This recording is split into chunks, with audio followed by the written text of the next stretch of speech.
Time for the Big 12. Welcome to the Voice of College Football, Oklahoma. Of course, this is our Sooners show that we provide you each and every Wednesday at 11:30 a.m. Central Time. So please dive into the live chat, leave your comments and questions, and we will address them for the next 60 right here at the Voice of College Football. Get the particulars out of the way. Like the video before you get settled. Subscribe right here at the Voice of College Football OU.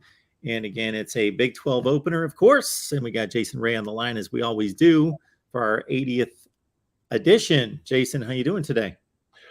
Doing good, Mark. As you mentioned, now the non-conference play is over, at least for Oklahoma in the Big 12. So yeah, now the conference play, and it's obviously a conference that is very. We've talked about this a lot through the preseason, and has continued to make its case in terms of the Big 12 as one of the deepest conferences, just in terms of competitiveness between the teams. So it should be an interesting conference race. Yeah, maybe we can tackle that a little bit later. I'm about to release a video with conference rankings, so I've got all the metrics on what the Big 12 has done thus far, and it's fairly impressive. And yeah, most of the non-conference slate out of the way for the entire conference, and Kansas State's up ahead now. Well, let's get back to what happened Saturday in Lincoln, which I don't think surprised too many people. It didn't surprise me, but it was impressive. It was on the impressive side of what I expected, that's for sure. I expected a more competitive game, and Nebraska hit up Oklahoma's defense with a finely tuned drive right out of the gate for a touchdown, and they got a 3-and-out, and Nebraska won that first 2 or 3 drives. And then after that, once it turned in a big way.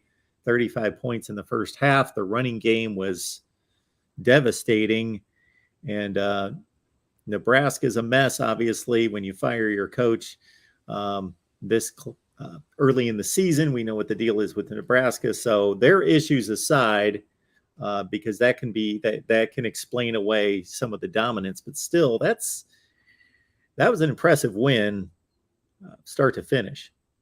Yeah, absolutely, Mark. I think, yeah, to your point, all things considered, I think it was a very impressive win. And as we've seen, the first legitimate opponent in the non-conference for Oklahoma, all due respect to UTEP and Kent State, but I think it was the first, test that you would see out of this Oklahoma team. Obviously, Oklahoma's going to face tougher tests through the conference season than what Nebraska provided on Saturday, but still in a somewhat hostile environment, at least early on in that game. And then you didn't, I think what was good that happened to them early on is, they struggled a little bit on their first offensive possession, and Nebraska went down the field very, very quickly. And for those that were there, the crowd was really much into the game. A lot of positivity flowing through that Nebraska sideline. And then, as you mentioned, Oklahoma pretty much dominated the game the rest of the way. There was a couple of drives where Nebraska got some things going, but Oklahoma was able to thwart those drives and force a punt. And then, yeah, as you mentioned, Oklahoma completely dominated that game defensively until mid-third, early fourth, when the game was in doubt at that point. And so I think there's a few things that you really have to take into consideration, then you really love if you're an Oklahoma fan. I think the thing that you have to take into consideration is obviously not necessarily understanding the mindset of these Nebraska kids coming into a game, having so much distraction this week. And, I didn't really have a ton. We talked about this when we were on last week, not a ton of respect for how bad that Nebraska defense had been up to this point, particularly against Georgia Southern. So I felt Oklahoma, maybe not necessarily to the tune of how many points they scored, but I did feel that Oklahoma had the upper hand when the offense come against Nebraska's defense. However, I still did have a ton of respect for that Nebraska offense. Casey Thompson, Trey Palmer, Anthony Grant as well. And Oklahoma, outside of that first couple of drives, they they beat Casey Thompson to death with just the different looks and the different areas that Venables comes with pressure. And so, what I thought was going to happen, I think, happened to a certain degree in terms of Oklahoma playing very vanilla on offense and defense those first couple of games, and then showing a little bit more, showing a little bit of a taste of what you get from a Venables defense, and having a lot of pressure, having it come from different spots, different looks, different alignments, and things like that. So, the one thing that Oklahoma has, Mark, has struggled over the last few years, particularly on the defensive side of the ball, is making adjustments really quickly. Sometimes it's taking a half, sometimes it's even taking a full game before some of those adjustments happen, and you see that adjustment made within a drive, or a drive or two, and then they completely shut Nebraska down. I think Casey Thompson had around 80 or 90 yards passing in the first couple of drives, and probably equaled that for the rest of the game. After that, Oklahoma was able to really shut down Anthony Grant from a running game perspective. I think he had 30 or 40 yards total. I mean, Trey Palmer he scored that touchdown on that first possession, and he was really kind of the go-to guy from a receiver perspective. But then, so the folks that have been clamoring for a much better, much more physical, better overall defense. I mean, what's happening is that I think a lot of people thought. Now, I think for me, I think they've come together a little bit quicker than I thought that they might. I thought there would be some struggles early on as they kind of get acclimated, and this defense is going to get better and better. So I think you've got to be thrilled if you're an Oklahoma fan where this team is at defensively after 3 games. On the offensive side of the ball, again, there's some things areas where Oklahoma struggled. And again, the defensive line that Nebraska put out there and the defensive line that Oklahoma is going to face this week against Kansas State is much different. Kansas State's even with the loss this past weekend, they're a much better team from a defensive perspective than Oklahoma has played to at this point. But you got to like what you saw out of the offensive line. Wanye Morris came in and played really, really well. Didn't start the first series, but came in for Tyler Guyton, and that physicality up front. And I think the tackles had played well for the most part. Tyler Guyton's young, and so you expected a little bit of you expected a solid performance from the tackles. But I think what's been more concerning is the interior of the offensive line. And there's a couple of situations where Oklahoma played really, really well.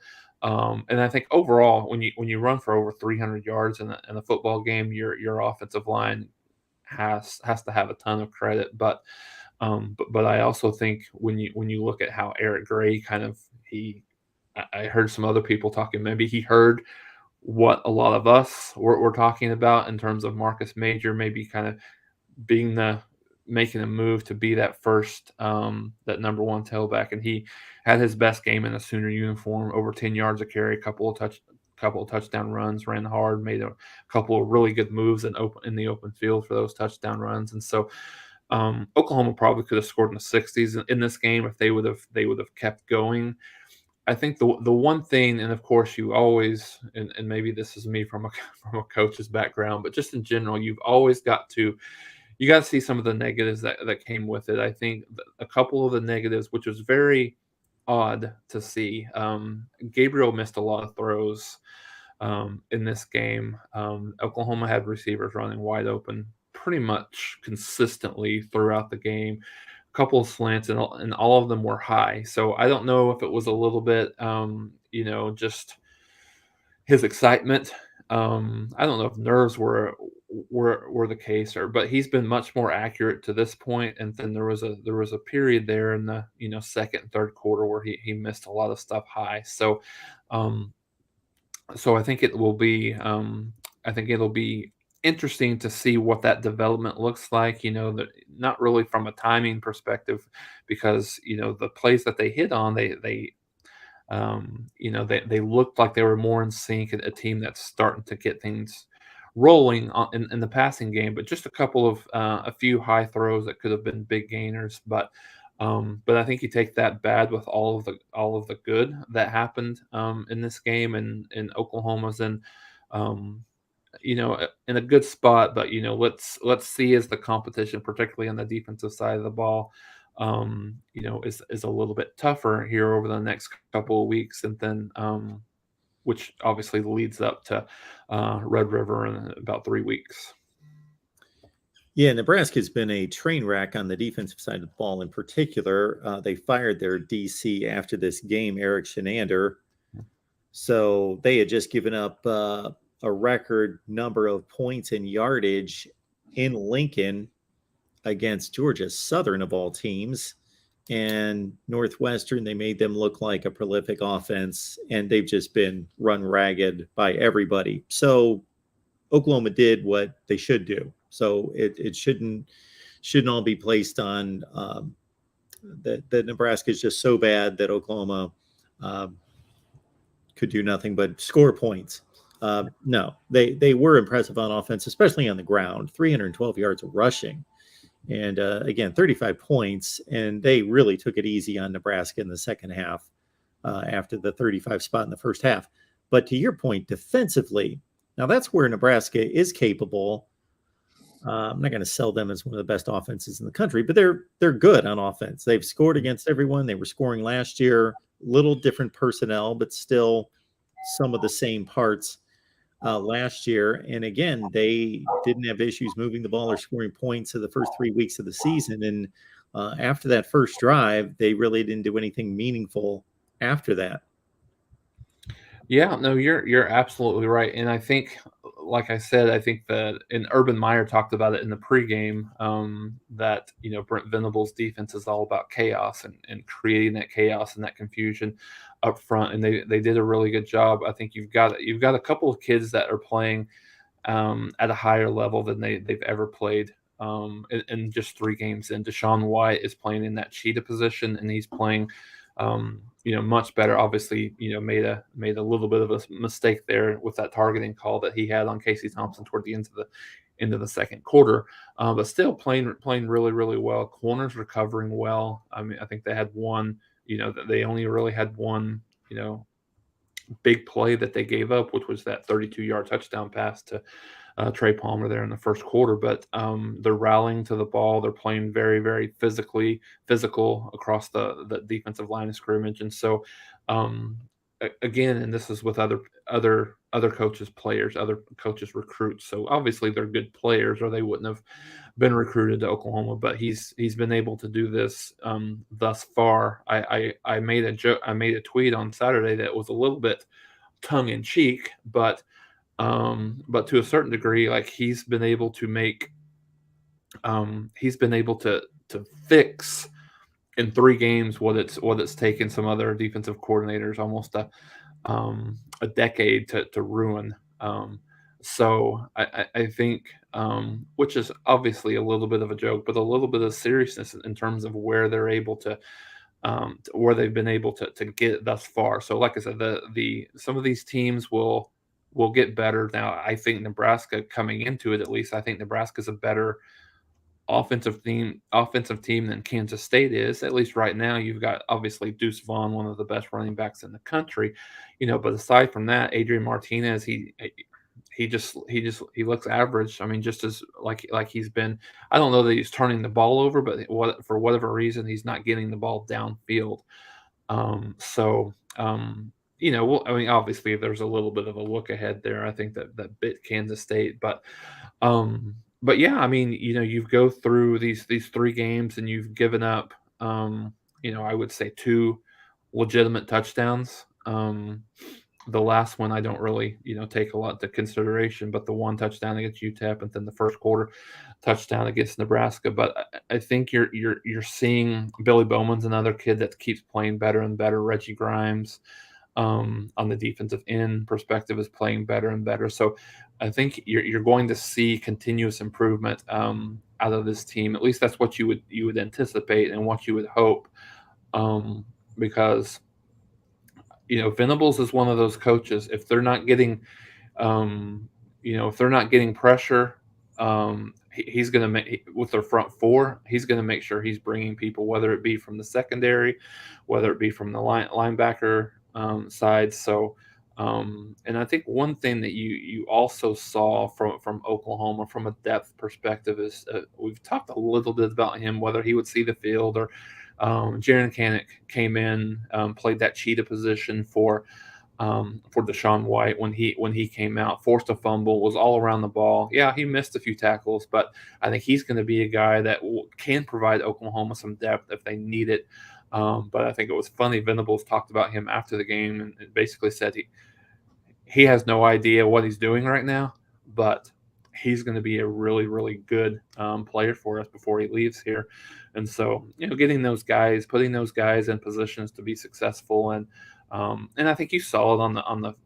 I don't know if it was there on the tape, but I remember seeing this going back that as soon as as soon as they gave up that touchdown, that opening touchdown, Venables had the entire defense circled around, and there was some probably very choice words and adjustments and kind of getting them to settle down, which they did obviously after that possession. So you've got to be. I mean, I think just the defense have been missing it for this program for so long. I think people are even. I noticed this on my post game. People are still second guessing things. I think it's almost one of those things. It's too. I don't want to say it's too early to say it's too good to be true, but I think it's one of the things. I think people are even expected this, but I think it's happening. They're playing better earlier than I think some people even thought was possible. If anyone wanted to take this Kansas State Tulane game on face value, sure, Kansas State lost the game to a group of 5 team that's probably not going to be that good this year. We're not talking upper end of the group of 5. This is not Cincinnati or Boise State in its heyday or anyone like that. So it's a disappointing loss for Kansas State, but this is almost the history of this program. Bill Snyder, Chris Kleiman, where they will trip up against somebody in non-conference play. This happens every 3 or 4 years, whether that's an FCS school or a group of 5 team that they shouldn't lose to, that they're a 2-touchdown favorite against.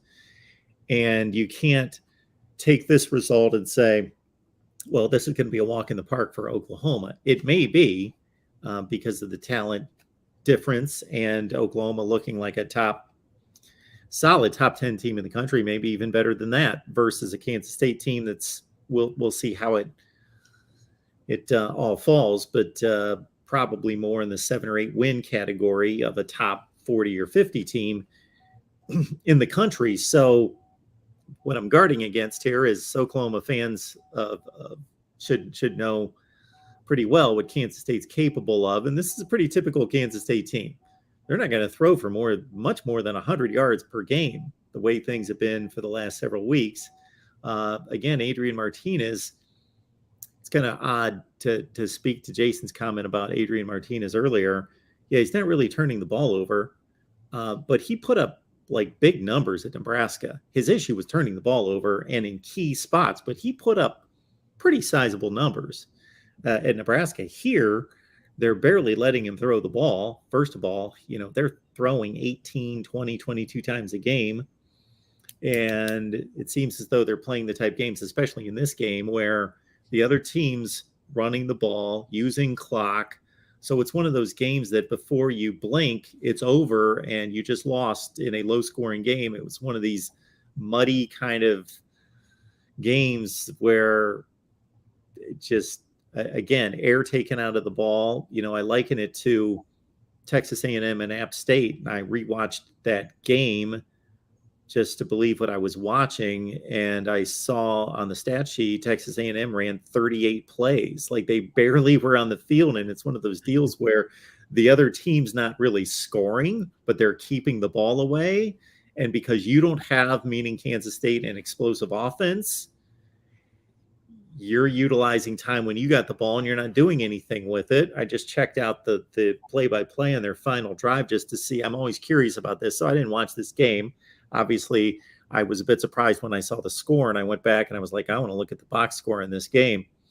And the last time they got the ball, they hit a couple plays, 19 yards, from Adrian Martinez to Malik Knowles, who's their best wide receiver. They got into K-State or into Tulane territory, but they got into a 3rd and 9 situation. Deuce Vaughn goes for 3 yards. Then they don't go for it on 4th and 6. Oh, they must have had a penalty. So they must have had a penalty, which knocked them back to 4th and 12. So they kicked the ball with almost 3 minutes left in the game, thinking that they could get the ball back, and then Tulane just ran out the clock. They couldn't stop them. So just K-State, again, has been doing this forever, but you can't be lulled into sleep thinking they're a bad team, because they're not a bad team. They got a really good defense, and I expect that they'll show up for Oklahoma. Right. No, exactly. And I think almost more than any team, Iowa State may be the lone exception. Kansas State has given Oklahoma more problems, over the last 5-6 years than than anyone. So yeah, Oklahoma should absolutely, and I think they will, based on. But I know it's hard not to, if you're a kid, not to scoreboard watch and say, oh, these guys got beat by Tulane's, and to let your guard down a little bit. I don't think this coaching staff will allow that to happen. But I think they didn't let it happen last week. That's for sure. Right. Yeah. So I think this team lost to Georgia Southern. Yeah. Exactly. But yeah, I think you're exactly right with the track record that Kansas State has had against Oklahoma and being able to beat them in Norman and Manhattan both. I think they'll have that attention.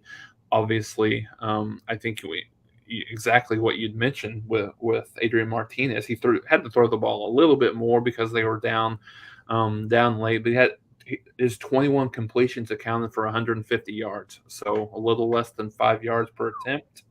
So yeah, they're going to have to get the ball down the field a little bit more.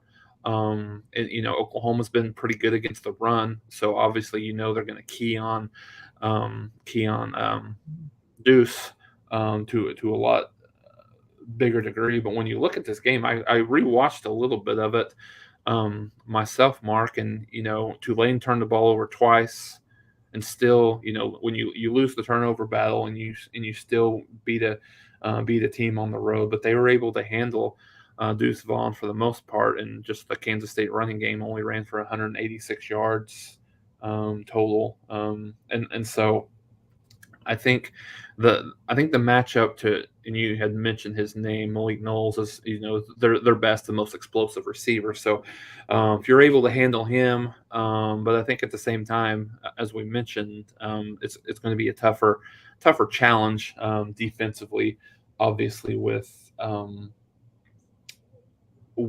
Kansas State, who's much better, obviously on the defensive side of the ball. Didn't allow a lot from Tulane, but Tulane's an improving team. But yeah, no one really, including me, I thought Kansas State would cover the I think it was 14, 17, somewhere around that number pretty easily, because I've been one of those that thought that Kansas State was maybe a little bit of a dark horse team that could possibly challenge in the Big 12 this year. But yeah, they're going to have like I said, defensively they're good enough, but so far they played well enough. But offensively, they're going to have to find ways to get the ball down the field in their playmakers' hands, with a lot of people obviously knowing and keying on where Deuce Vaughn is at all times.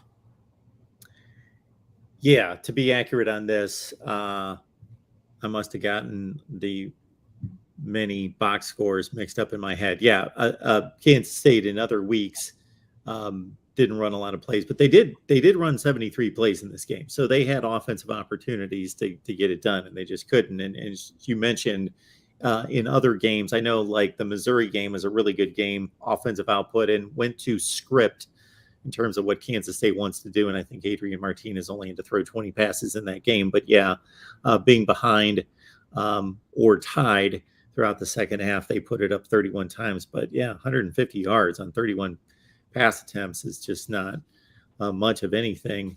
And yeah, Kansas State falls at home by a touchdown. All right, folks, this is our Oklahoma show. We bring you each and every Wednesday, courtesy Jason Ray. Please follow him. You'll see the Twitter handle on his banner. So follow him on Twitter. And of course, join him for postgame right here at the Voice of College Football. Jason's been handling our postgame last 2 seasons for Oklahoma, right after the ball game against Kansas State, right here on our OU channel. Be back here next Wednesday at 11:30 a.m. Central Time and bring some folks with you. So now that we saw a third game for Oklahoma, the season has followed script pretty well, and even gone better than scripted. Watching that Nebraska game and comparing it to what I saw Oklahoma do against Nebraska last year, I don't know if it's just strictly strength and conditioning, but I think I can notice a difference in just this team being more physical, tougher, stronger. Yeah, I think Mark, you're right. I think it's a combination of a couple of things. Yeah, I think the strength and conditioning was critical, but I think the mentality that this coaching staff brought in was has really been a big part of it as well, and what they went through. This was a much tougher camp than Oklahoma has traditionally had. Much more physical. There's a lot more tackling on the defensive side of the ball, a lot more just being able to showcase that strength and toughness between both the offensive and defensive lines. So, yeah, I think that mentality has brought forward a new sense of urgency and just how physical they need to be on both lines of scrimmage. Look, when you look at a guy like Brent Venables, he's been in these national championship games. He's won national championships. He knows, at least on the defensive side of the ball, what it's going to take for Oklahoma to be competitive and win a playoff game or win a national championship. So, all due respect to Lincoln Riley in the previous regime, they've not really been a part of those playoff wins and playoff games. And so in terms of being able to win a national championship. So I think bringing that culture that he's brought forward from Clemson, I think has been super incredible. I think Miguel Chavis is a guy that has continued to provide dividends for because there was a lot coming into the season, Mark, I think, and still remains to be seen how that continues to go from a defensive end perspective. But I think that the ends, there was a lot of concern with how Oklahoma would be able to rush the passer, at least from that end perspective. So you've got Reggie Grimes, who is a guy that I think 3.5 sacks through 3 games, who's continued to play really well. Didn't have a lot of numbers against Nebraska, but his ability to just not be moved is really doing is really a great thing for the overall structure of the defense. But you see a lot better physicality. You see the fact that they're tackling much better in space, and you see, what reminds me, Mark, the last time that I really remember this defense just ultimately punishing teams was the last one that really comes to mind is I think 2011 when Oklahoma played at Florida State. They played incredibly physical in that game. Had a couple of turnovers. I think they had there was a targeting penalty, but I don't know if you remember that hit around the goal line where a Florida State wide receiver kind of knocked his helmet off, and they just really had a sense of physicality and playing tough and playing very, very physical, and so you haven't really seen that until I think Saturday was the first time that you've really seen that. You've seen a little bit of it the first couple of games, but opening up the playbook allowed that to happen, to play fast, to play physical, and play really hard-nosed football on the defensive side. So I think, again, long season to go, but I think so even coming into this game, Mark, I kind of thought the respect that I had for the Nebraska defense, I thought that they would probably get into the low 20s in this game. And I wouldn't necessarily say it was a bad defensive performance for Oklahoma, even if they Even if they were able to, you know, give up 21 points in this game. But the fact that they gave up 7 legitimate points in the game is really just a testament to how far they've come along early on in the season. And I think the same can be said for the offensive line. They've gotten their they've gotten their bits of being condemned in terms of how well that they've played even early on in the season, but they were much better than they've been in the past, particularly up the middle. Nebraska's not great, not great across the offensive line, but particularly their tackles. I'm sorry, their ends aren't great, but in the middle of the defense, they're pretty good. And for Oklahoma to be able to run as well as they were between the tackles, I think is another good sign for Oklahoma coming into this game. But if we're particularly for Oklahoma's offensive line, if we're saying some of the same things, if they're able to run the ball for over 200 yards against Kansas State, I think that's something that you can say, okay, this offensive line is coming together. They're playing really well as a unit, and maybe the missing link was having Wanye Morris back there with the rest of the interior of that line playing a lot better together. Steve Sarkisian's alter ego never looked better. So, I don't know how people do this. I've seen about 5 or 6 different what do we call these? Fake accounts? What do they call? They're proof accounts, whatever you call them. The Big 12. How good is the Big 12? So I'll give you my brief summary. Is I was extremely impressed with Texas. I know it can be excused. Alabama played a bad game. Maybe they did. I couldn't really tell it that they played a bad game, or maybe they're just not as explosive as they typically are. I think there's a little bit of truth to both. But shoot, when Texas loses Quinn Ewers, who definitely, I got to say, for all the hype that kid's received, it seems to be substantiated. He looked great against Alabama for playing his second game. And then Hudson Card comes in. Hudson Card gets his ankle turned, and he's not able to operate as he healthy, which is obviously his calling card is his mobility. He really burned Alabama from a running standpoint. Then he gets hobbled up, and so they're, Sark's limited in terms of what he can do with this offense, and they still outplay Alabama. Should have won the ball game. I think there's a question as to whether Bryce Young should have been called for a safety in the end zone. Anyway, they lose on the last second. Actually, there was a play late in that game that this always drives me nuts. When players blitz, it's usually on a blitz. It's usually not like the regular pass rushers, but it's when somebody's coming from a linebacking or a corner spot and they just got a free run and they don't come under control. They just fly right by the quarterback. They get a hip and they kind of swing around them. Like it's a rodeo or something. And it's like, why didn't you break down and tackle the quarterback? Anyway, that happened 15 or 20 seconds left in the game. And they would have had, I think it was Ryan Watts came off the corner for Texas, would have had Bryce Young down at like the 50, but he lets him loose and he runs it down to like the 18-yard line. Game over. They kick the field goal.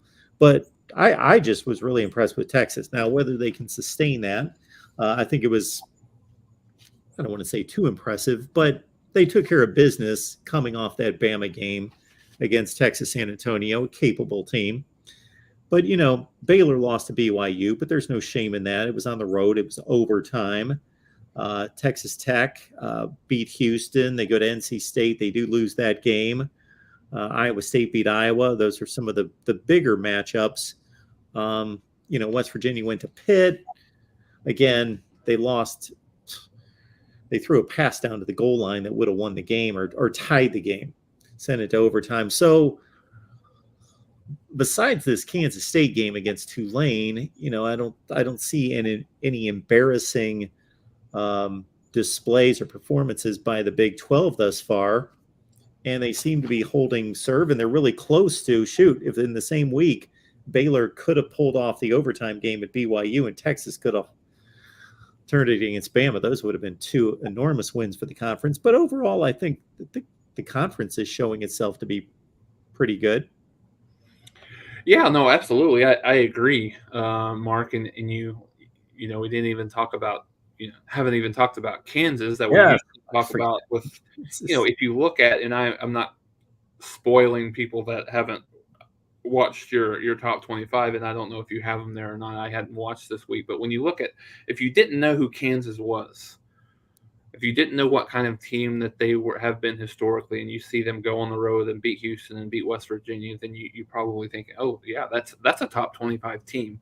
So I think that the craziness of this year is Kansas has a decent opportunity to start 5-0. They host Duke this week, then they host Iowa State, and they host TCU. So, and I think, I mean, and poor Kansas, everything that they have going on, and they have a legitimate shot to be a bowl team this year, and they're probably going to lose their coach at the end of the year, yeah, unfortunately for Kansas fans. But no, I think that, and I think it kind of speaks to the fact um, that the Big 12 is much more competitive than it has been in the past. Texas was as impressive as they were in week one, and I thought, this week, I thought UTSA would cover that game, and it would be a close game down the stretch, just because that's typically what Texas does when they play over the last few years. When they play well, particularly in a non-conference game, they come back and they kind of lay an egg. They have a little bit of a hangover, and they did a little bit for the first half, but they dominated the second half for the most part against UTSA. And you've got Iowa State sitting here undefeated. You mentioned the Baylor, the Baylor loss. I'm not quite sure what to make of BYU. I thought that they were. I know that they're missing a couple of receivers there, but I was surprised um, at how easily Oregon dispatched of them. But maybe that's more of a testament to how incredibly dominant Georgia is right now than anything else. But yeah, when you look down, all the way down, Texas Tech is back and forth. Obviously, they won that game against Houston in overtime, and then lost against a pretty good NC State team this week. I think West Virginia is the team that's interesting to kind of look at. I had them finishing ninth in the Big 10, or I'm sorry, Big 12 preseason.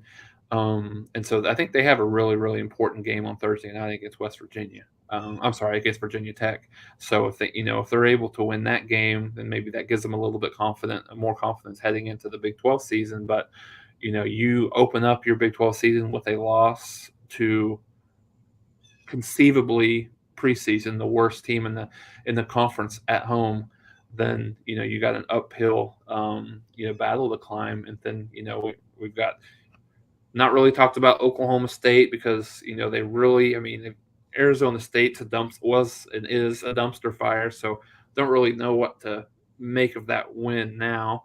But it'll be interesting to see how it goes. But yeah, I think at this point Texas is a little bit better than I thought they would be. They've proved it to a certain degree now. I'm with you on Alabama. I don't think they're anywhere near as explosive as they have been. They just don't have the same guys at receiver. They've been fortunate enough to continuously reload and reload, but I don't think they've got anyone there that's quite as good from a top end perspective, at least as they've had in the past. So we'll see how that continues to develop through the season. But yeah, I mean, I think they've cemented themselves in terms of, I think they can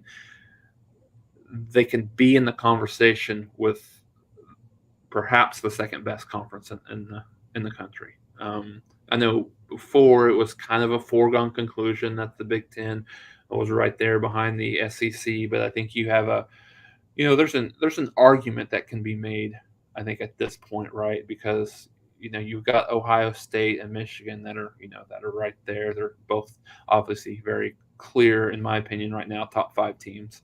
But then there's some unknowns right now. How good is Wisconsin? How good is Minnesota? How good is Wisconsin lost that game earlier against Washington State. We'll see. Obviously against Ohio State.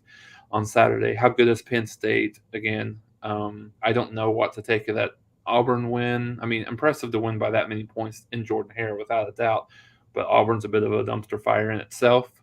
So yeah, we'll see. I think it'll be interesting to see how the conference season continues to go. But I think the Big 12 still has a hill to climb, just from a national perception. I mean, that's I think that's changing, but I think the perception is still that it is a offensive league, which is has turned really more so the other direction than it has in the past. But yeah, we'll see how that continues to go in terms of teams. That Texas is much better defensively, Oklahoma's much better defensively, Kansas State's much better defensively. So we'll see what happens.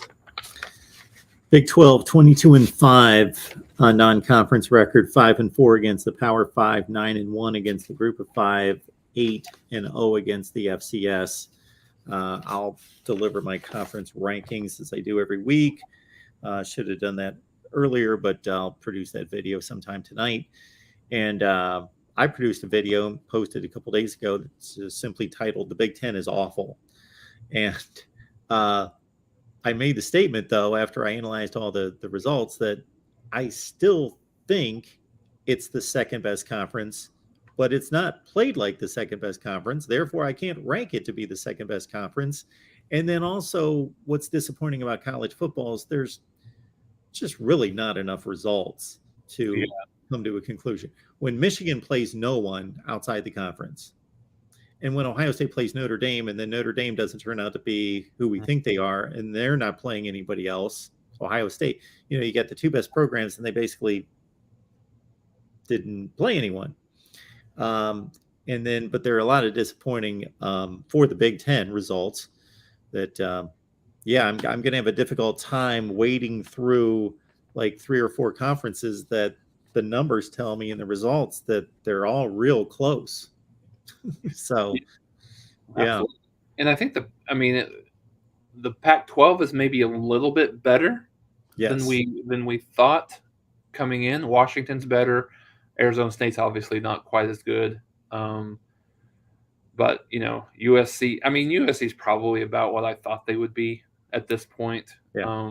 I knew that they were going to be a really, really good offensive team, and they're about. I mean, I think the big difference in the defensively, they've been able to force turnovers in bunches, which has helped them on the defensive side of the ball. But I think Washington is probably the biggest surprise for me, particularly how easily they handled Michigan State on Saturday night. I thought, I thought it would be a good game, close game, but it was. I mean, the score was a little bit closer than the game actually was, but they dominated that game. So, a lot better than I don't know how good UCLA is right now, but yeah, I think I think they're better than we thought of coming into the season. Yeah, the Pac-12 is much improved. Still, this seems kind of crazy to say. It still might be the worst of the Power 5 conferences, but it's not the worst where you don't even talk about it. There's no reason to talk about it. Now it's quite the debate. When you see Oregon do what they did to BYU, that wasn't even a game. And I watched Washington, Michigan State, and Washington was really impressive. So, and of course, USC, like you say, I don't think they're surprising either one of us, but they're just vastly improved. And we all knew that they would be. And we'll see how good they are. All right, folks, Kansas State, Oklahoma. That's a Saturday night game. What do we have? 7 Central, correct? Correct, yes. On Fox in Norman against K-State, who's knocked off the Sooners, twice in the last 4 years? Mm-hmm. And it was a pretty good game last year, like 37-31 game, where Oklahoma had it under control, but Kansas State came back, and it was a little dicey late.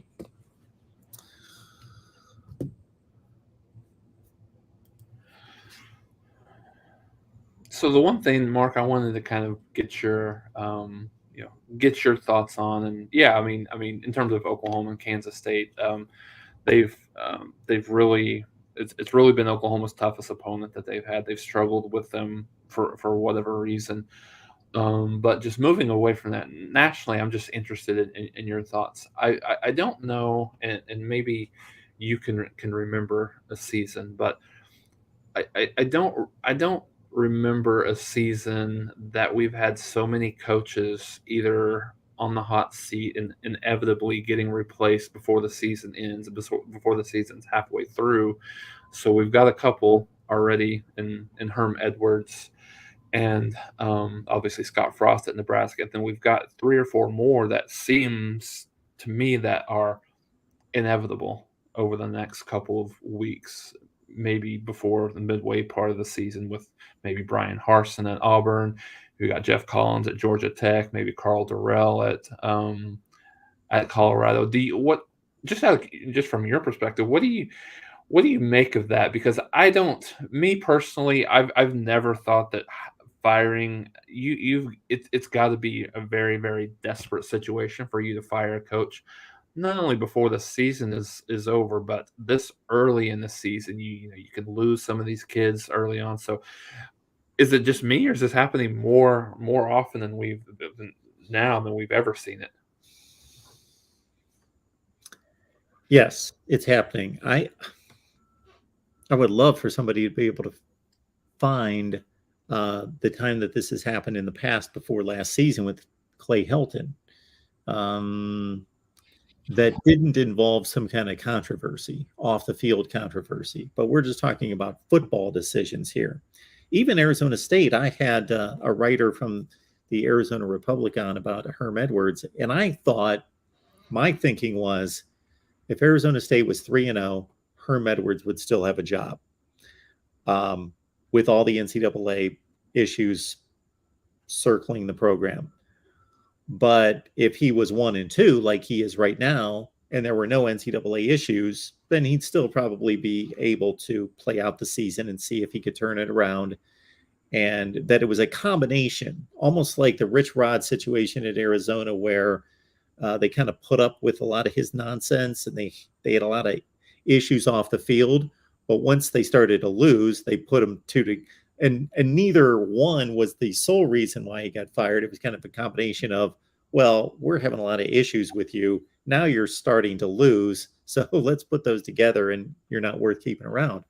But I was informed that it was all about losing. It was all about on the field, not getting it done for Herm Edwards, which seemed kind of strange for me because they were 8-4 last year, and this is only 3 games in the season, and they're 1-2. I know losing to Eastern Michigan is not acceptable at Arizona State, but it's 1 game. So anyway, things just not turning in the right direction there. Their recruiting's bad, so forth. But the Scott Frost situation, I thought, needed to be addressed immediately. And so I completely agree with and understand why they were even willing to take on another $7.5 million and not wait another 2 to 3 weeks to let him go, because it was just that bad. They just couldn't allow chance of fire Scott Frost in the stadium anymore, and recruiting to possibly suffer in a critical time when you're hosting candidates, recruits, and all of that during a stretch of time, that they could just allow this for another 3 or 4 weeks and just be a laughing stock, that they just needed to address it, and they did. I can't recall when this is obviously, I don't want to say it's become a norm, but it's going to be, I guess, acceptable going forward to just determine that, things are going south. They're not going to change. So let's cut it off right now. Mm-hmm. And I think that puts you in a precarious situation in regards to recruiting, because at least you're showing the recruits that, okay, we don't tolerate losing, and we're going to move on from this coach and this coaching staff. But at the same time, the recruits, who are they committing their future to? They don't know. So you better get somebody in the door immediately after the season and be able to try to pull together a recruiting class in about 2 weeks. So yeah, I don't know that Brian Harson's going to make it out the entire season. I would have told you 5 years ago that he would be given the chance, the opportunity to turn it around, and maybe he goes 4-8, and they just kind of let it play out and wait till the end of the year. Then everybody knows he's going to get fired, but it wouldn't happen until the end of the year. But who knows? One more bad performance, and yeah, he could be next. Somebody asked me who was going to be next, and I didn't come up with Brian Harson. Who did I say? I came up with Jeff Collins. I think that's just he's Hmm. been around a while, and they've just been awful since he took them over. And I think it's easy to think of Georgia Tech as a bad football program, but it's not a bad football program. Um, Paul Johnson was going to bowl games every year. Um, there was a good 10 or 15 years there where Georgia Tech, outside of Florida State, was going to as many ACC championship games as anybody from the early 2000s to about 5 years ago. So you can win at Georgia Tech. And Jeff Collins has now been given, I think this is going on, this is his fourth year. He's like 9-28 or something. So I got to think that he's my call on the next coach to be dismissed, although I think Auburn's a little bit more serious about football, so maybe Brian Harsin is the next one to go. Yeah, I just thought that was interesting. Just seeing as much as you see about that's happened. Yeah, I mean, and then I know that Colorado's not as serious, probably. Maybe they are becoming that way. Not as serious about football as certainly they have been in the '90s. It's been a struggle, but yeah, that team is. Oh my gosh, they are really really bad. But I mean, I think you're right on the money on Jeff Collins. Like they're two games that they've played against ranked opponents that 83-10 combined score against, and they didn't even put up a fight against Ole Miss on Saturday. So it'll be interesting. And then I guess the only other thing that I had from an Oklahoma perspective is that there's some people always get up in their feelings about this, but there's rumors of alternate uniforms for Oklahoma for those that care about that. And then the other thing is, I think me and you were with the changes in the Big Ten in terms of the contract, and we had kind of assumed that at least from my perspective, didn't want to put words in your mouth, that maybe Oklahoma and Texas might move next year. Well, I don't know if you saw this last night, but the SEC came out with their 2023 schedule, and obviously Oklahoma and Texas aren't on there. So I don't know if that. So I think probably Oklahoma and Texas had to reschedule some of their games with, like Oklahoma had Georgia in the non-conference game in 2024, that the SEC asked them to reschedule, but the SEC did not ask Alabama and Texas to reschedule their game for next year. So, which reading between the lines points to maybe we'll. I think a lot of the OU fans obviously want OU and the SEC ASAP, just the excitement of that. But I think maybe we'll get to see some of the interesting matchups for the Big 12 next year that we thought we might see.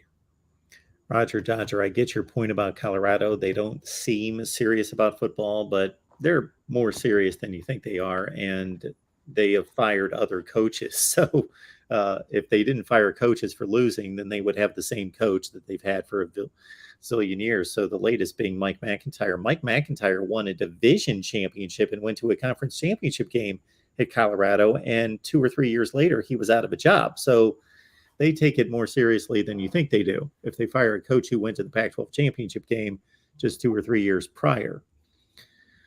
All right. Steve Marquesian, when will Mark shed his biases? Well, the thing about that is that, spoiler alert, we all have biases. I'm no different than anyone else. I just do my best to keep them out, but they're still there. We all have them.